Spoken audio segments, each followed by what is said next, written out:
저는 오늘 호세아서 10장에 있는 말씀과 창세기 28장에 있는 우리가 잘 아는 야곱의 사닥다리와 관련된 베델 이야기를 가지고 그 제목을 베델과 벳아웬이라고 그렇게 정해보았습니다. 베델이라고 하면 창세기 28장에 나타나는 그 지명을 말하고, 벳아웬이라고 하면 오늘 호세아서 10장에 읽어봤던 거기에 나타나는 또 하나의 지명입니다. 그래서 말씀의 요지는 첫째, 베델과 벳아웬의 차이가 무엇일까 하는 것을 좀 강의 설교를 통해서 밝혀보고자 하고, 두 번째로는 이 베델을 벳아웬으로 만들어버리는 이스라엘 왕국의 백성들의 죄와 또 그러한 전체를 밟고 있는 우리들의 죄는 과연 무엇일까?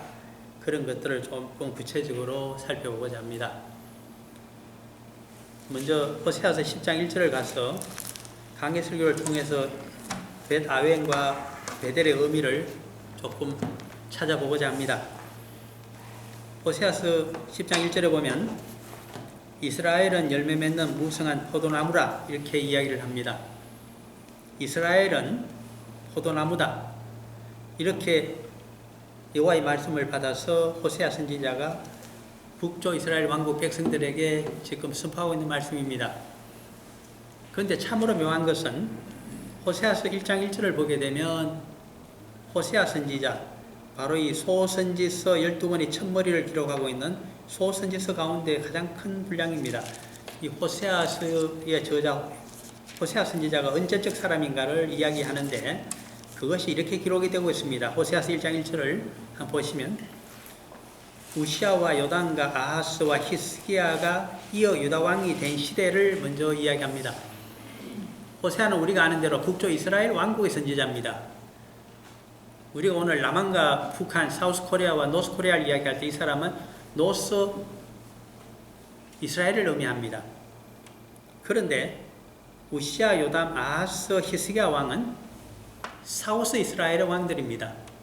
다윗 왕조의 왕들이죠. 그러면 호세아서에 왜 이렇게 일부러 이렇게 기록을 했을까? 그 다음을 보게 되면 1장 1절이 유다 왕이 된 시대 곧 요아스의 아들 여로보암이 이스라엘 왕이 된 시대라고 해서 북쪽 이스라엘 왕국에서는 당시에 이스라엘 왕이 누구였는가? 여로보암이었다. 이 사람은 여로보암 2세를 의미합니다. 동시대 이야기를 왜 이렇게 할까? 그 의미를 조금 깊이 생각해 보게 되면 우리가 이사야서 1장 1절과 맞물려 있는 것이 호세아서 1장 1절이라 하는 사실을 어렵지 않게 우리가 엿볼 수가 있습니다. 이사야서 1장 1절 대선지서의 제일 첫머리가 이사야서입니다. 한번 보시면 이 둘 사이의 연관성을 보여주기 위해서 일부러 그렇게 성령님의 지혜로 적어놓은 것이다 하는 것을 어렵지 않게 눈치를 챌 수가 있습니다. 호세아서 1장 1절을 보셨기 때문에 이사야서 1장 1절을 다시 보십니다. 같이 읽어볼까요? 유다왕 우시아와 요담과 아하스와 히스기야 시대의 아모스의 아들 이사야가 유다와 예루살렘에 관하여 본 계시라.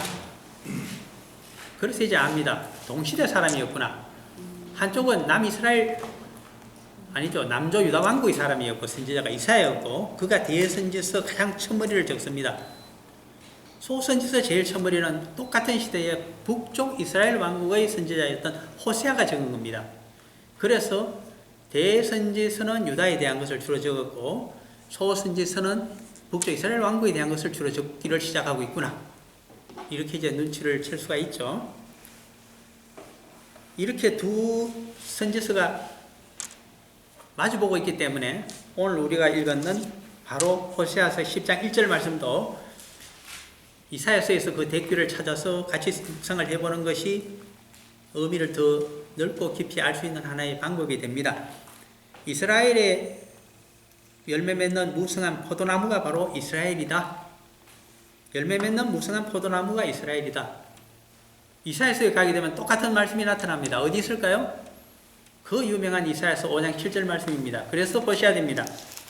나는 호세아서만 읽고 호세아서의 말씀을 가지고 그 폭과 깊이와 넓이를 다 이해했다. 그것은 아닙니다. 그 말씀을 가지고 성경 전체를 볼 수 있어야 됩니다. 왜? 그 하나의 키워드가 마치 선종의 스님들이 면백 수련을 하면서 하나의 화두를 가지고 전체 불법을 꿰뚫고 이 세상과 그리고 자신들의 이상세계까지를 깊이 연관지어서 생각하듯이 하나의 끈을 당기면 전 우주가 끌려온다고 이야기하듯이 성경 말씀도 고리가 그렇게 되어 있습니다. 그러므로 이제 이사야서 5장 7절로 가셔서 한번 같이 읽어봅니다. 무릇 만군의 여호와의 포도원은 이스라엘 족속이요 그가 기뻐하시는 나무는 유다 사람이라. 그들에게 정의를 바라셨더니 도리어 포악이요 그들에게 공의를 바라셨더니 도리어 부르짖음이었도다. 이사야 선지자가 남조 다윗 왕조 유다 왕국의 전성기 때에 그가 적고 있는 규탄의 말씀입니다.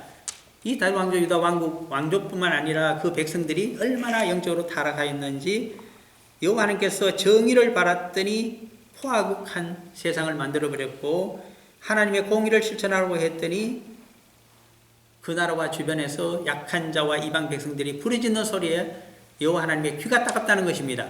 이러한 시대가 되어 있다. 그런데 본래 이 다윗 왕조 유다 왕국은 여호와 하나님 보시기에 아름다운 포도원이었다. 그러므로 포도나무 아니겠어요? 그것이 바로 호세아서 10장 1절에 그대로 받아주고 있는 것입니다. 남쪽 유다 왕국만 그러냐? 북쪽 이스라엘 왕국도 본래 열매 맺는 무성한 포도나무로 하나님이 가꾸시고 돌보셨는데 그들은 두 가지 마음을 품어서 잘 살게 해줄수록 역행을 했다는 것입니다. 그래서 여호와 하나님의 신앙을 확실히 가지도록 축복을 해주었더니 어떤 제단을 많이 쌓았는가? 엉뚱한 열매를 맺어서 우상을 섬기는 제단을 많이 쌓았다는 겁니다. 지금 그 말씀을 하고 있는 대목이죠. 1장 1절이. 그뿐입니까? 여로보암 2세를 통해서 그 땅의 번영을 누릴 수 있도록 해주고 땅도 많이 그때 뺏었습니다. 동쪽을 많이 회복했고 그리고 정말 경제적으로 잘 사는 시대였습니다. 이 호세아 시대가. 그렇게 번영하게 해줬더니 주상을 아름답게 하도다. 이 주상이라고 하는 것은 기둥으로 만들어 세운 우상들을 의미합니다. 여호와 하나님은 기둥으로 우리가 세우질 않습니다. 왜? 형상이 없으시잖아요. 그런데 돌기둥을 세워서 거기다가 기둥을 만들어 세웠습니다. 바알신이 되었던 아세라 목상이 되었던 거뭇이 되었던 그렇게 아름답게 치장하고 금치를 하면서 우상들을 세우기에 바쁘다고 하는 이야기입니다. 우리 잠시 한국을 생각해 봅니다. 떠나온 조국이지만은 천불시대와 삼만불시대의 차이가 하나 있습니다. 천불 국민소득 시대였던 때보다 삼만불 시대는 분명히 30배로 잘 사는 시대입니다. 그런데 천불 때의 기독교의 영적 왕쌈이 있었다고 하면 지금 삼만불 시대는 30분의 1로 더 영적으로 절악된 타락된 시대상을 보이고 있는지 모릅니다. 똑같은 경험을 호세아 선지자 시대의 북쪽 이스라엘 왕국과 그 백성들이 하고 있다는 질타의 말씀입니다. 2절로 넘어가 봅니다. 넘어가기 전에 이 말씀이 그럼 선지서에만 기록되고 마는가? 아닙니다. 구약 선지서에 있는 말씀을 반드시 우리 신약으로 넘어와서 또 한 번 해석을 해줍니다. 어디에 이 말씀이 나타날까요? 우리 주님께서 예수님께서 이 말씀을 갖고 와서 우리들에게 알기 쉽게 신앙생활에 대해서 복음생활에 대해서 말씀하셨습니다. 요한복음에 가게 되면 15장이 바로 그렇게 해서 적혀 있습니다. 나는 포도나무요 내 아버지는 이 포도원을 가꾸시는 농부시라고 그렇게 말씀합니다. 그런데 너희들은 깨끗하고 좋은 열매를 맺지 못하고 나쁜 열매를 맺었으니 내 아버지께서 깨끗한 좋은 열매를 맺지 못하는 너희를 꺾어버리시리라, 쳐버리시리라. 그 말씀을 가지고 사도 바울은 로마서로 오게 됩니다. 그래서 접붙임에 대해서 설명하기를 시작합니다.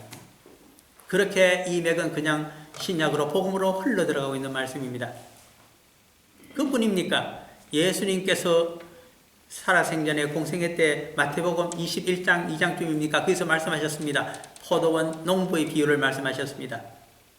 여호와 하나님께서 포도원을 만들어서 이스라엘 백성들을 누구에게 맡기셨습니까? 제사장들과 영적인 지도자들에게 맡겨 놓았더니 포도원을 차지하고 하나님께 바쳐야 될 것을 바치지 아니하여서 여호와께서 삭슬 받기 위해서 소작료를 받기 위해서 보낸 종들을 치고 살해하는 처참한 지경에 이르렀습니다. 할 수 없어서 마지막 기회를 주셨습니다.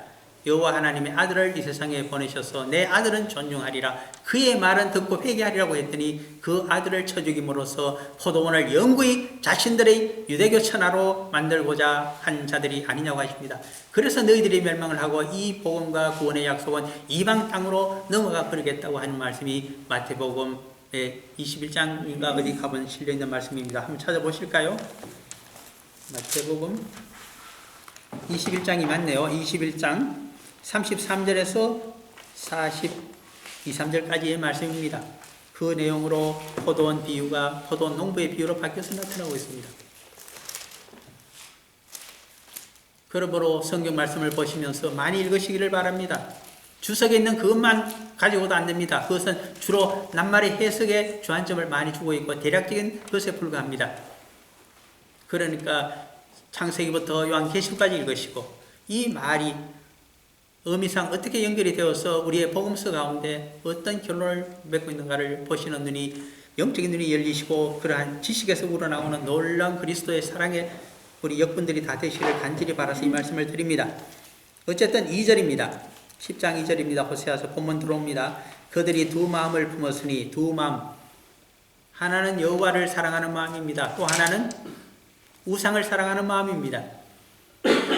여호와를 사랑한다고 하는 것은 참 쉽고도 어렵습니다. 율법대로 하면 되지 않느냐고 하지만은 율법에 맞추어서 자신의 11조도 바치고 신앙생활 돈독하게 해보게 되면 늘 손해보는 생활입니다. 이 세상에서 축복을 준다고 하셨는데 여호와 하나님의 율법 생활을 착실하게 해보게 되면 고아와 과부 이방인들에게 내 재산을 기울여서 그들을 생계를 돌봐주라고 하십니다. 밭의 것을 완전히 거두지 말고 들짐승도 먹도록 항상 남겨두라고 하십니다. 그리고 자신뿐만 아니라 다른 이웃과 이방인들의 구원을 위해서도 기도하라고 하십니다. 아브라함과 이삭과 야곱과 요셉의 뒤를 따라가는 만민의 구원을 위하여 기도하는 제사장과 레위인으로 살아가라고 말씀하십니다. 그러니 그것을 좋아할 리가 없습니다. 세상의 장사꾼들의 속성에 깊이 속세적인 마음을 가졌는지 다른 마음을 갖고서 이제는 더 쉽게 내 말을 잘 듣는 우상을 만들어서 나의 종처럼 부리려고 합니다. 여호와 하나님이나 이 우상이나 힘이 비슷하다고 생각합니다. 그것이 바벨론에서 온 사상인지도 모르겠습니다. 그렇게 제국과 같은 마음을 가지고 두 마음을 가지고 품고 있습니다. 그러므로 여호와 하나님께서 이제 벌을 받을 것이라고 예언하십니다. 호세아 선지자 시대로부터 약 790년에서 750년 시대라고 그럽니다. 얼마 지나지 아니하여 30-40년이 지나게 되면 아수르에 의해서 이 북조 이스라엘 왕국이 완전히 열지파가 멸망을 당하는 시대가 다가오게 됩니다. 그래서 2절입니다. 하나님이 그 제단을 철썩 깨뜨리시며 그 주상을 허시리라. 아무리 너희들 보고 철거하라고 해도 하지 않으니까 내가 이방 강대국을 동원해서 모조리 철거해버리고 말겠다. 그 말씀이죠. 3절이 더 처참한 지경을 이야기합니다. 그들이 이제 이르기를 우리가 여호와를 두려워하지 아니하므로 우리에게 왕이 없거니와 왕이 우리를 위하여 무엇을 하리요 하리로다. 창조주이신 여호와 하나님도 내가 겁을 내지 않는데 세상의 임금을에게 내가 종속되고 굴복되며 그들의 권위를 인정할 필요가 무엇이 있겠느냐. 내 마음대로 하자. 무정부주의로 간다는 이야기입니다. 북조 이스라엘 왕국에 있어서는 모든 권위체계가 다 무너져 버렸습니다. 그것을 이야기하고 있는 시대입니다. 오늘날 교회의 모든 권위체계가 무너지고 있다고 이야기합니다. 포스트 모더니즘을 이야기합니다. 왜 그랬을까요? 1980년대 20세기가 끝나기 전에 모든 사람들에게 거의 모바일폰이 이제는 그 옛날에 비쌌던 부자들이 차에 하나 겨우 가지고 다녔던 큰 무선 전화기가 이제는 호주머니에 속속 들어가는 시대가 되었고, 그리고 퍼스콤이 개발되고 전부 전파가 되어서 누구나 1980년대 이후에는 컴퓨터를 만지는 시대가 되었습니다. 자신들이 컴퓨터 터미널로 온 세계의 사이버 세계가 인터넷킹 되고 있는 놀라운 시대에 살고 있습니다. 그러므로 우리 목사님이 잘하시는지 우리 교회가 옳게 하는지 저 말씀이 옳은지 아닌지는 이제 전 세계의 뉴스를 통해서 설교를 통해서 비교하면서 스스로 성도들이 설교 비평가들이 되어 있는 시대입니다. 그러므로 이제 이렇게 이야기합니다. 그들이 이제 이러기를 특히 오늘날 포스트 모더니즘 모든 권위주의 체계가 정치적인 권위체계도 무너지고 정부의 권위체계도 무너지고 그리고 모든 교회의 권위체계도 영적 권위체계도 무너진 오늘날 시대는 모든 성도들이 이렇게 이야기할지 모릅니다. 우리가 여호와를 두려워하지 아니하므로 우리에게 왕이 없거니와 왕이 우리를 위하여 무엇을 하리요. 세상의 권위체계, 정부가, 교회가, 기독교 단체가 우리를 위해서 무엇을 할 수 있겠느냐? 나는 그저 편하게 사이버 세계에 들어가서 가장 좋은 설교를 맛보면서 임퍼스널하게 살아가도 충분히 내 신앙을 유지하며 업그레이드 시킬 수가 있다고 생각할지 모릅니다. 그러나 저는 또 하나의 종교개혁을 이 시대에 이야기하고 싶습니다. 이 사이버 시대는 다시 돌아가야 됩니다. 초대교회로 돌아갈까요? 저는 초대교회도 아니라고 생각합니다. 어디로 돌아가야 될까요? 제가 생각하는 개혁의 끝자락은, 그 출발이자 마지막은 우리 주님께서 3년 6개월간 공생애를 사시면서 12제자와 수많은 사도와 수많은 제자들과 더불어서 복음을 선포하시고 신구약의 말씀을, 특히 구약의 말씀입니다, 히브리의 말씀을 그대로 복음으로 하나님의 뜻으로 그것을 재해석하여 가르쳐준 그대로 돌아가야만 된다고 생각합니다.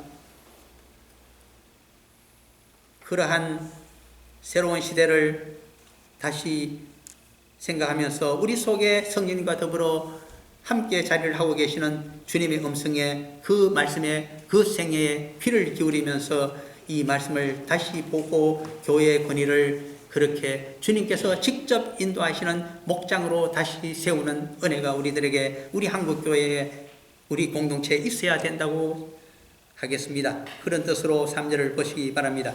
4절 말씀입니다. 그들이 헛된 말을 내며 거짓 맹세로 언약을 세우니.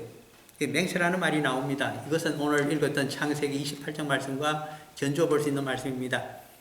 야곱에게 있어서 한 가지 장점은 그가 꿈속에서 꿈을 통해서 만났다고 하더라도 여호와 하나님을 베델에서 만나고 그곳을 여호와 하나님의 집이며 하늘로 천국으로 통하는 문으로 그가 차원의 문으로 생각했다는 것입니다.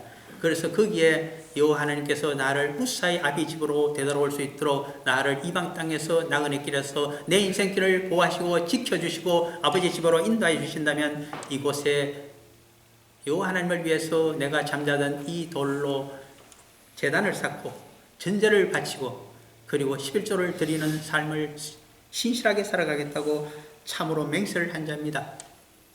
이 맹세를 그는 이방 땅에서 지키고자 그래도 노력한 사람이 바로 이 야곱입니다.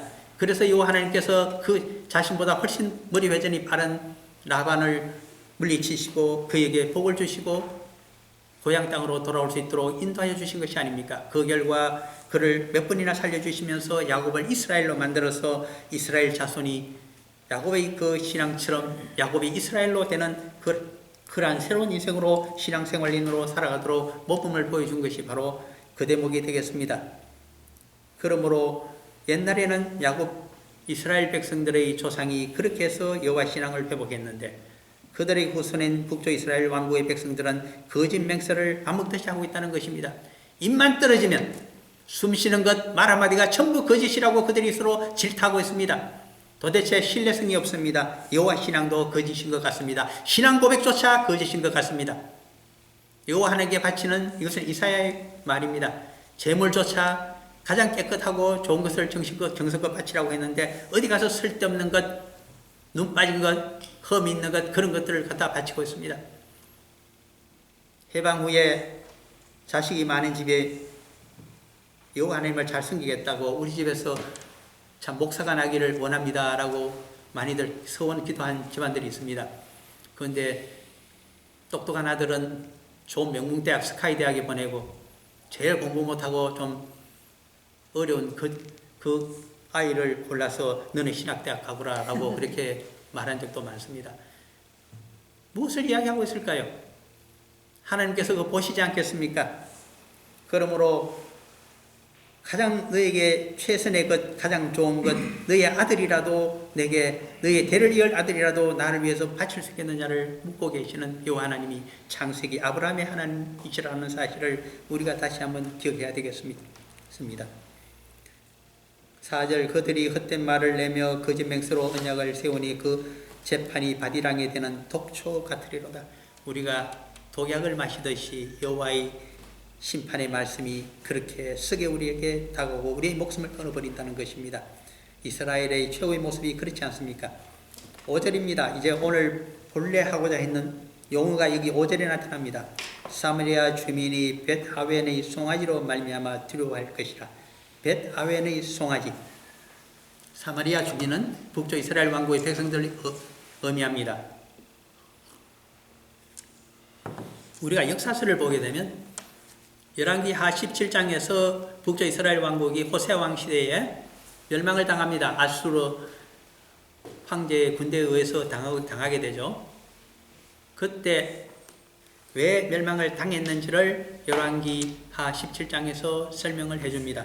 그 대목을 한번 읽으심으로 해서 이 대목에 대한 이해를 좀 구체적으로 해보길 바랍니다. 열왕기하 17장으로 한번 가보시기를 바랍니다.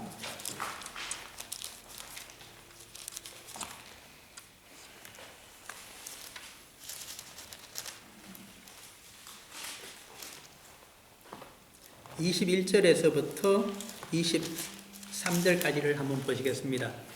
열왕기하 제17장 21절에서 23절까지입니다. 열왕기하 제17장 북쪽 이스라엘 왕국의 멸망편입니다. 왜 멸망하게 되었는가를 요약해서 가르쳐주는 것이 21절에서 23절까지입니다. 같이 봅니다.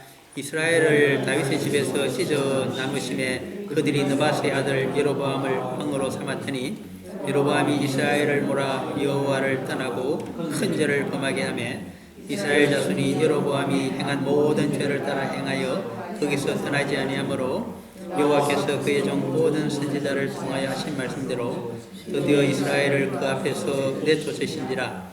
이스라엘이 고향에서 아수르로 잡혀가서 사로잡혀가서 오늘까지 이르렀더라. 아멘.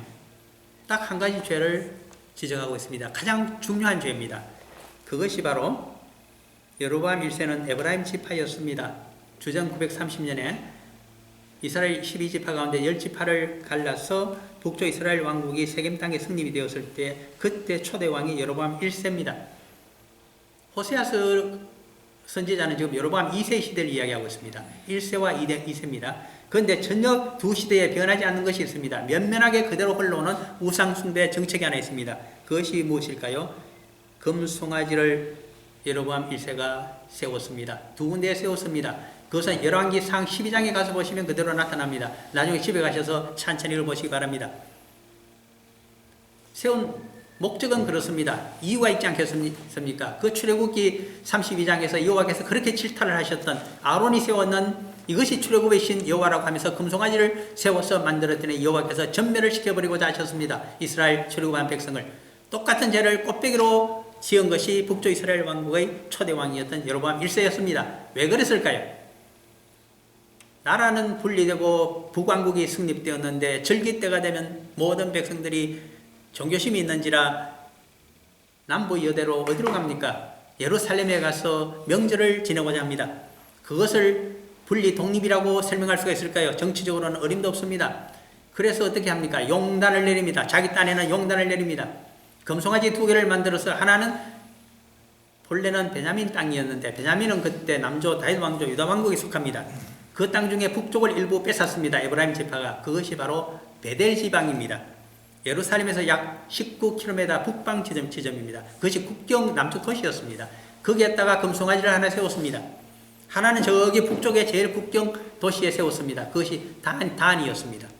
단은 옛날 단 지파는 어디 살았느냐 하니까 지중해 쪽 연안에 살았습니다. 블레셋 족속이 서남 쪽에 있었고 바로 그 위에 단 지파가 살았는데 블레셋 족속의 힘이 강해지자 도저히 견디지를 못하고 그들은 새로운 주거지를 찾아 나섰습니다. 그래서 제일 북쪽으로 가서 페니키아인들이 사는 두로와 시돈 바로 그 동쪽으로 이동을 했습니다. 거기에 마침 라기스라고 하는 도읍이 하나 있길래 그것을 무력으로 뺏어서 거기서 단이라고 단 지파의 땅이라고 해서 단으로 이름을 붙이면서 거기서 우상을 섬기고 살았습니다. 제사장들도 아론의 자손이 아니라 모세의 자손으로 제사장을 대신했습니다. 그들이 바로 단 지파였습니다. 바로 거기에 금송아지가 또 하나 세워졌다는 것입니다. 여호와께서는 그러한 2개의 금송아지를 아무리 없애버리라고 해도 나라가 망할 때까지 722년이 될 때까지 208년 동안이나 한 번도 우상을 철거하지 아니했던 목이 곧은 백성이 바로 북쪽 이스라엘 10지파였습니다. 그래서 아수르에 의해서 철저하게 망하도록 했습니다. 그 금송아지 2개는 어떻게 되었을까요? 호세아서가 오늘날 호세아 선지자가 이야기합니다.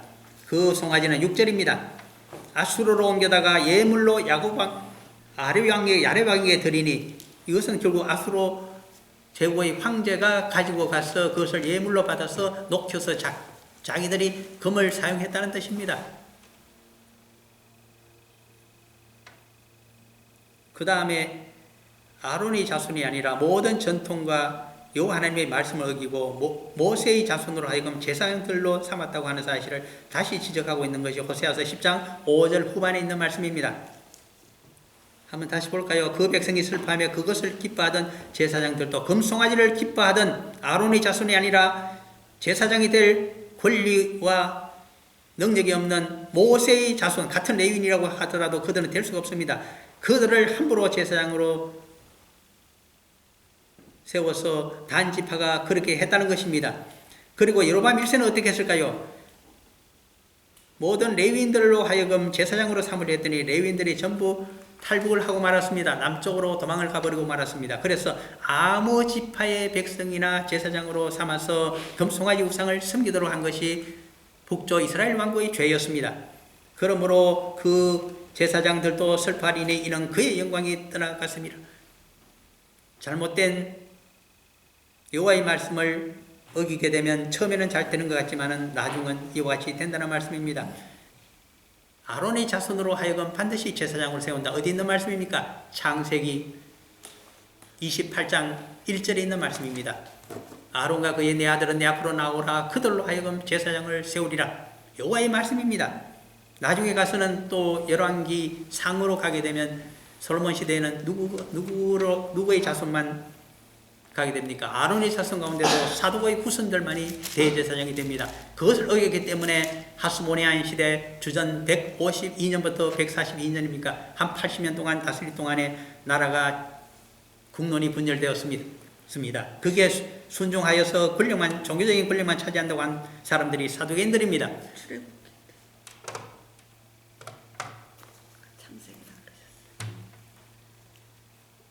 미안합니다. 출애굽기 28장 1절에 거기에 대제사장 구절이 나옵니다. 제가 잘못 말씀드려서 미안합니다. 그 다음에 7절로 넘어가 볼까요? 사마리아 왕은 무리에 있는 거품같이 멸망할 것이며, 무리라고 하는 것은 창세기 1장 2절의 말씀에 들이대게 되면 하나님께서 온 우주를 가두어 버리고 하나님의 능력이 스며들어서 능력이 발휘될 수 있는 것을 무리라고 표현하고 있습니다. 그런데 이렇게 우상을 섬기게 되면 하나님의 능력이 스며들 수가 없습니다. 그래서 물에 뜬 기름처럼 신앙생활을 하고 있을 따름입니다.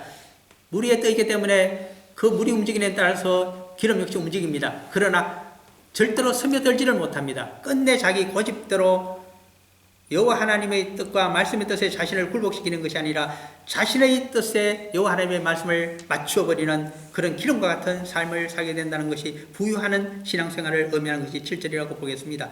8절로 가봅니다. 이스라엘의 죄 곧 아웬의 산당은 파괴되어 이제 아웬의 산당이 나옵니다. 그래서 또 한 구절을 좀 찾아봐야 되겠습니다. 이 벳 아웬이라고 하는 말이 어디에 나타날까요? 이것은 본래 베델 근처에 있는 땅이었습니다.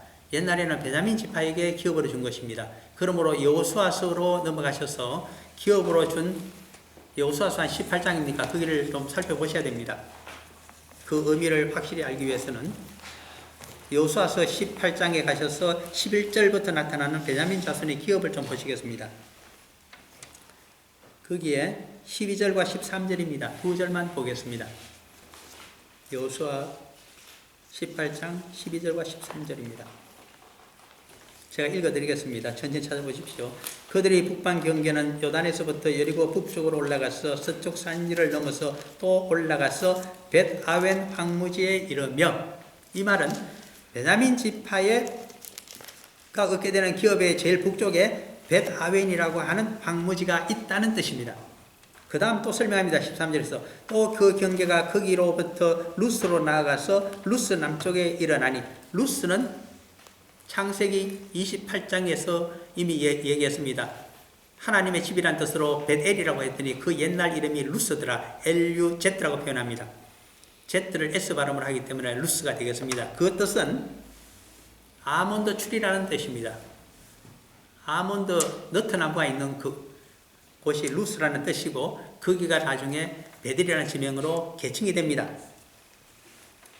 그러니까 베델까지의 이르니 루스는 곧 베델이며 여기도 설명을 합니다. 또 그 경계 아달롯 아달롯 내려갔다 아래 베로는 남쪽 산 곁을 지나고 결국 여기서 의미하고 있는 것은 베냐민 지파에게 준 제일 북쪽이 베델 지역이었고 베델 인근 남쪽에 바로 벳아웬이라고 해서 황무한 곳이 있었다라는 의미입니다. 이 벳아웬에 나중에 베델로 편입이 되고 거기에 무엇을 두었을까요? 이스라엘 북쪽 왕국에서 초대 왕때부터 나라가 망할 때까지 금송아지 우상을 거기에 두어서 제사장이 될 수 없는 레위인이 아닌 자들을 제사장으로 삼아서 함부로 이것이 출애굽의 신 여호와라고 하면서 그렇게 지내다가 나라가 망해버렸다 하는 것을 우리들에게 가르쳐주고 있습니다. 그런데 벳아웬이라고 할 때 이 아웬이라고 하는 말은 본래 여기 나타난 황무지라는 뜻입니다. 그런데 호세아서에 의해서 다른 말로 이제는 그 의미가 바뀝니다. 무엇일까요? 여기는 우상을 섬기는 제단이 있는 곳, 금송아지가 우상이 서 있는 곳. 그래서 이것은 그 영적인 의미가 바뀝니다. 사악한 곳이라는 의미로 바뀝니다. 더 쉽게 말씀드리자면 사탄의 집이 바로 벳아웬이라고 하는 영적인 의미를 가지고 오게 됩니다. 그래서 베델과 벳아웬은 정반대 개념입니다. 그러면 이제 성경이 무엇을 선지자들이 외치는가를 이야기합니다. 여호와 하나님을 만난 베델을 너희들은 잘못 두 마음을 품고서 우상을 섬겨서 벳아웬으로 만들지 말라고 하시는 말씀이 이 성경이 선지자들이 주장하고 있는 말씀입니다.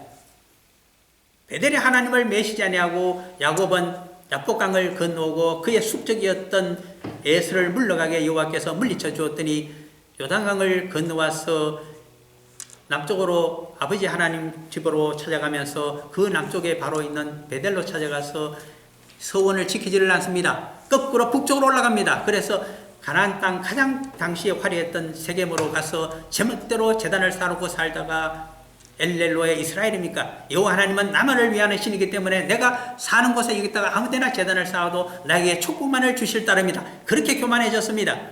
그러자 세겜 사건을 만나게 됩니다.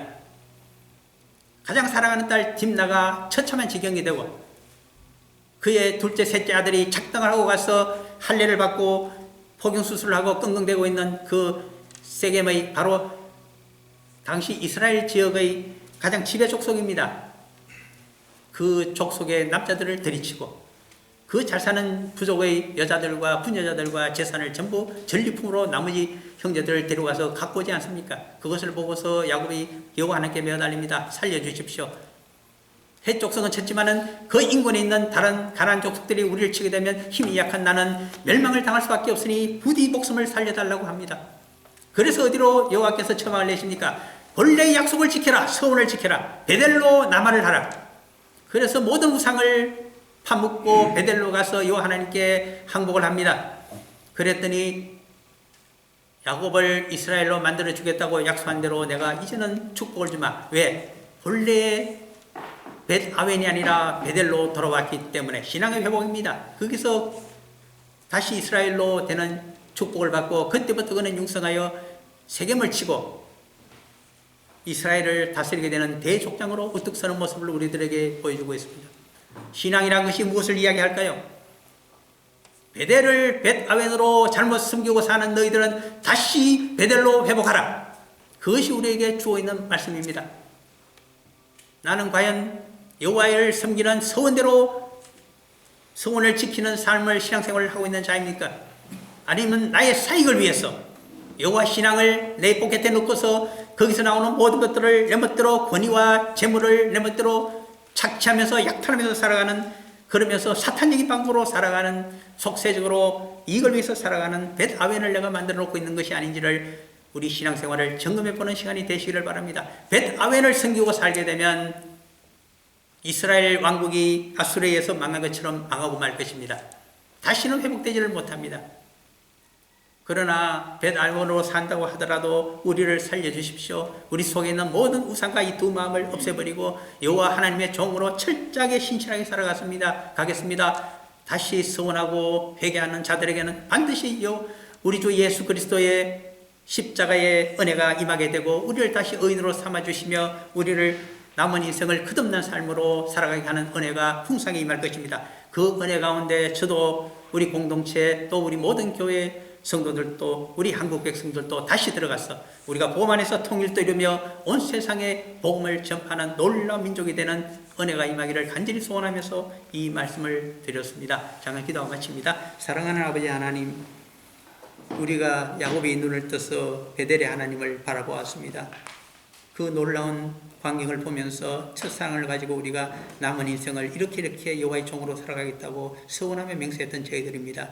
저희들이 부유하게 되고 풍성하게 되었다고 하여 이제는 여호와 하나님도 필요 없고 세상 왕도 필요 없으며 내 멋대로 내가 왕이 되고 우상을 창조주처럼 섬기며 나의 소원을 이루어지는 우상만을 내가 섬기며 살겠다고 하는 벳아웬으로 만들어버리는 어리석음이 없게 하여 주옵소서. 그러한 처지에 있다고 하면 철저하게 회개시키셔서 다시 한번 베델로 돌아가서 야곱이 이스라엘이 되는 그 축복 가운데 들어가게 하여 주옵소서. 그 은혜로 저희들을 살려주시고 이 복음으로 저희들도 통일을 이루며 주변의 모든 강국들을 복음화시키는 역군들 된 나라가 되게 하여 주옵소서. 그 은혜 출점이 싸우고 우리 주 예수 그리스도 이름으로 간절히 기도드립니다. 아멘.